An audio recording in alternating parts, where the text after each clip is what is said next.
我哋講完價之後咧，呢個 package 咧係4000匹一位㗎。大家好，我係蘇。咁啊呢集咧係想同大家分享咧喺曼谷點樣避坑啊。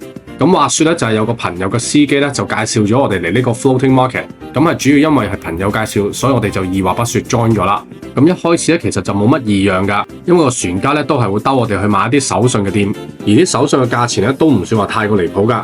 好似阿 Woody 買咗呢架車仔咧就係300匹。Oh by the way， 我哋講完價之後咧，呢個 package 咧係4000匹一位㗎。咁佢包咗呢個船程、騎大象同埋玩呢個 ATV。嗱，咁講翻個坑係咩先？咁咧佢就會喺同一個 area 裏面咧係咁兜嚟兜去 until 咧你肚仔餓。咁我哋沿路經過幾間餐廳咧都格個價格，啲價錢咧都係撳住嚟搶。咁我哋最後咧就上咗呢一間，你睇下啲價錢，泰國最平嘅生果咧都賣到成幾百匹一碟啊！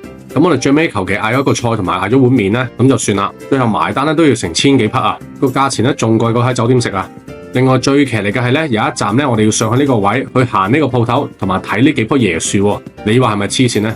咁其實如果你之前咧同個船家講咧話唔食嘢住，等到行到呢個位嘅時候先食咧，咁你就平好多啦。呢度一個船麵或者 pad thai 咧先係780匹。好啦，終於到騎大象嗰度啦。咁根據呢度嘅慣例咧，騎大象騎到去一個位嘅時候，佢會主動攞你電話幫你影相，跟住就順便問你攞小費㗎。另外 ATV 呢個 course 我就覺得太過短啦，根本唔值呢個價錢。好啦，又係咁多，下集見，拜拜。